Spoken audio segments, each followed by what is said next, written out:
दोस्तों इन दिनों जियोपॉलिटिक्स में एक के बाद एक बड़े धमाके हो रहे।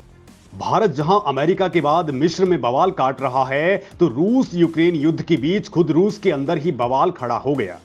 पुतिन फिलहाल संकट में हैं, हालांकि संकट थोड़ा सा टल गया है लेकिन मामला बरकरार है। तो वहीं पाकिस्तान दर दर की ठोकरें खाने के बाद अब दुनिया के मंचों पर जाकर के रोना रोने में लगा है कि भाई साहब पैसे नहीं हैं, सरकार चलाएं तो कैसे चलाएं। तो वहीं दोस्तों हमारा पड़ोसी नेपाल भी हैरान परेशान है। पहले वो भारत के नक्शे के ऊपर चुल काटने में लगा हुआ था, तो अब दोस्तों उसके पोखरा एयरपोर्ट पर कुछ बड़ा सा बवाल हुआ है। चीन ने जबरदस्त उसकी रगड़ाई कर डाली है। मतलब दोस्तों हर तरफ बवाल है और हर तरफ भूचाल है, लेकिन इसी बीच दुनिया में चर्चा मोदी के अमेरिकी दौरे को लेकर के हो रही है। भारत ने अमेरिका के साथ जो डील्स की हैं उनकी चर्चाएं पूरी दुनिया में आम हो चुकी हैं। और इससे दोस्तों चीन की तो जैसे रुलाई ही फूट पड़ी है। उसके ग्लोबल टाइम्स अखबार को अगर आप देख लेंगे तो आपको साफ पता चल जाएगा कि भारत और अमेरिका की दोस्ती से अगर किसी को पीड़ा हुई है तो वो है चीन। खैर दोस्तों मोदी ने अमेरिका का ऐतिहासिक दौरा पूरा कर लिया है और इस दौरे में भारत को जो चीजें मिली हैं वो भारत को सुपर पावर बनाने में सबसे ज्यादा जरूरी हैं। यानी दोस्तों पांचवी और पांचवी प्लस जनरेशन के फाइटर जेट्स अब भारत में बन सकेंगे, क्योंकि इसके लिए जो सबसे एडवांस इंजन चाहिए था JEF 414 वो अब भारत आने वाला है। और आने वाला ही क्या है, वो भारत के अंदर ही बनने वाला है। हालांकि दोस्तों इतनी पावर का इंजन भारत खुद भी बना रहा था, लेकिन ये उतना कारगर नहीं बन पाया था अभी तक। लिहाजा भारत पांचवी प्लस पीढ़ी के फाइटर जेट्स यानी कि एम का और तेजस मार्क 2 को बनाने में विफल हो रहा था, पीछे चल रहा था। लिहाजा भारत ने ये ऐतिहासिक काम कर डाला है। इसे दोस्तों आप गेम चेंजर डील कह सकते हैं, क्योंकि इसी के साथ भारत ने ड्रोन्स की डील भी कर डाली है। और दोस्तों आपने इसरो की क्रायोजेनिक इंजन की कहानी तो जरूर सुनी होगी, जिसने भारत को अंतरिक्ष का सुपर पावर देश बना दिया है। इसके बाद नासा भी अब इसरो के साथ काम करने के लिए बेकरार है। और दोस्तों उसने तो अब बाकायदा ऐसा पैक्ट इस दौरान किया है कि आने वाले वक्त में भारत बहुत आसानी से अपने एस्ट्रोनॉट्स को अंतरिक्ष में भेज पाएगा। और दोस्तों जैसे ही ये तमाम डील्स हुई हैं उसके बाद अब भारत को मालामाल करने वाली खबरें भी सामने आने लग गई हैं। भारत ने अमेरिका से उसकी सबसे कीमती चीज यानी JEF 414 लिया है और उसके बाद रूस यूक्रेन युद्ध में इसका बड़ा फायदा भारत को मिलने वाला है।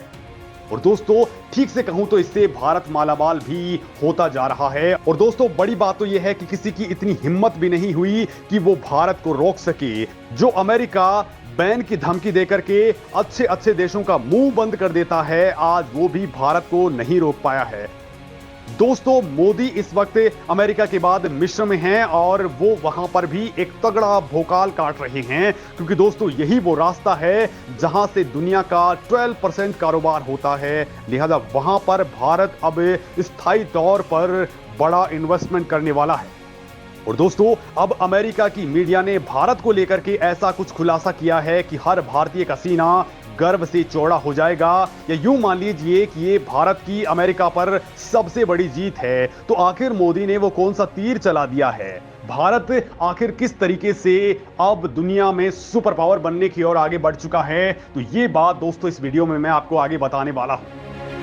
दोस्तों भारत ने रूस यूक्रेन युद्ध के बीच में रूस का ऐसा सपोर्ट किया है कि दुनिया हैरान परेशान है।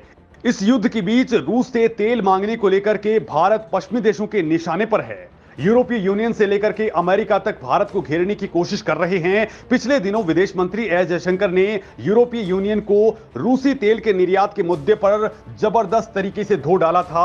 अब दोस्तों पीएम मोदी के अमेरिकी दौरे के लौटने के बाद वहां के अमेरिकी अखबार न्यूयॉर्क टाइम्स ने शिपिंग की डेटा के आधार पर खुलासा किया है कि भारत यूक्रेन वॉर में पंडित नेहरू की गुटनिरपेक्षता की नीति पर बना हुआ है और इस नीति का भारत को बेजा फायदा मिला है।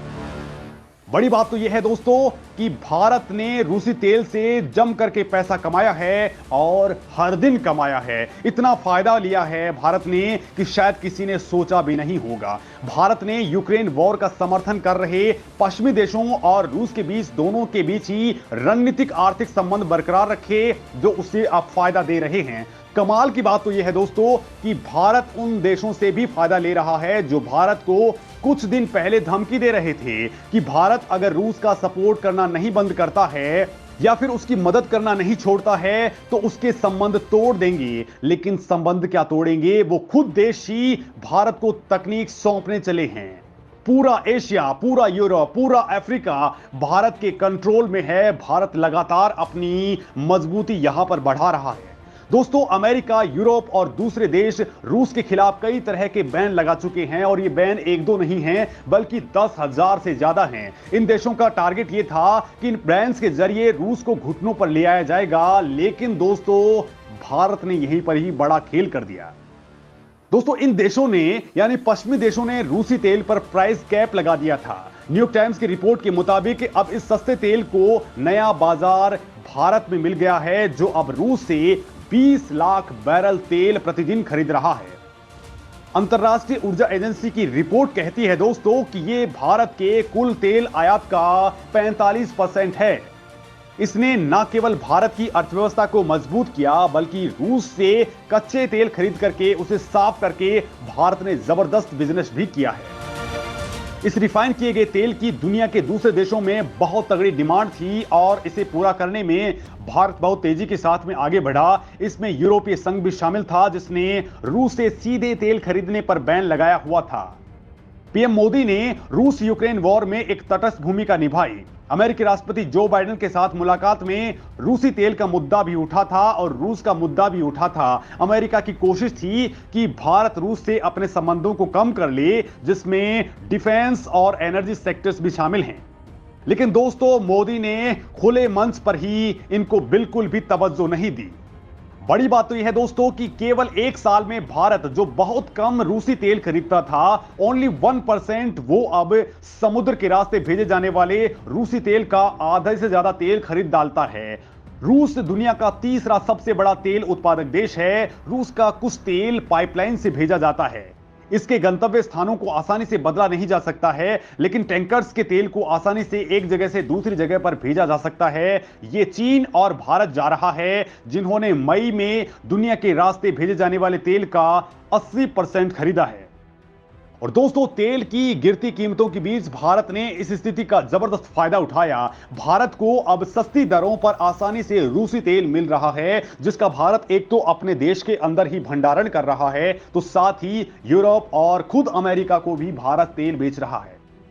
यानी दोस्तों, भारत जो कभी खाड़ी देशों से तेल खरीदा करता था, अब इसका एक्सपोर्टर बन चुका है। रिपोर्ट में दोस्तों कहा गया है कि भारत को रूसी तेल $51 प्रति बैरल मिल रहा है। रिपोर्ट्स के मुताबिक इससे अरबों डॉलर की बचत हो रही है। भारत रूस से कच्चा तेल खरीद करके उसे रिफाइन कर रहा है और फिर उसे बाजार की दर पर यूरोप को एक्सपोर्ट कर रहा है। इससे भी काफी फायदा भारत की कंपनियों को मिल रहा है। साथ ही इससे रूस की कंपनियों को भी बड़ा बेनिफिट मिला है।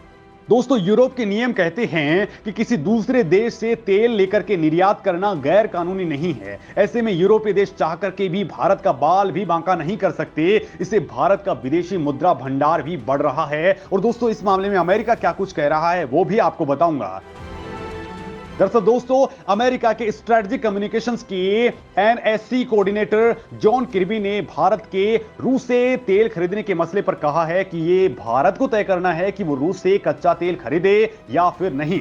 उन्होंने कहा कि अमेरिका ये उम्मीद जरूर करता है कि भारत जब भी रूस से कच्चा तेल खरीदता है, वो अपने रुख के मुताबिक कीमत से कम प्राइस में रूस से तेल खरीदे। वहीं रूस से तेल की खरीद पर अमेरिकी ऑफिसर कैरेन डॉन फ्राइड ने कहा है कि इस दशक के अंत तक रूस से तेल और गैस उत्पादन में 50% तक की गिरावट आ जाएगी। हमारा प्रतिबंध लगाने की नीति में विश्वास नहीं है। भारत ने जो रुख अपनाया है उससे हमें कोई परेशानी नहीं है। यानी दोस्तों, आप क्लियरली समझ सकते हैं कि अमेरिका भारत के मसलों पर बिल्कुल घुटने पर है। एक तो दोस्तों वो S-400 के मामले में काटसा कानून को लेकर के भी भारत को छूट दे रहा है। वो जो तुर्की के ऊपर प्रतिबंध लगा देता है वो भारत को छूट दे रहा है। वहीं तेल को लेकर के भी अमेरिका दादागिरी दिखाने से बिल्कुल बचता दिख रहा है। बड़ी बात यह है कि अमेरिका ने हर जगह पर ऐसा खुलेआम किया है, लेकिन भारत के मामले में वो हमेशा से बचता आ रहा है। क्योंकि दोस्तों, भारत परंपरागत रूप से रूस का बहुत बड़ा सहयोगी रहा है, लेकिन हाल फिलहाल के अंदर जो अमेरिका से नजदीकियां बढ़ी हैं, इस वजह से इस रिश्ते में खटास जरूर आई है। और दोस्तों ये दूरी पिछले 4 से 5 सालों के अंदर बहुत ज्यादा क्लियर भी दिख रही है, लेकिन इस बीच रूस का कहना है कि वो भारत के साथ दोस्ती को हर हाल में बरकरार रखेगा। मतलब दोस्तों भारत के दोनों हाथों में लड्डू हैं, और इस मामले में आपका क्या कुछ कहना है कमेंट करके जरूर बताएं।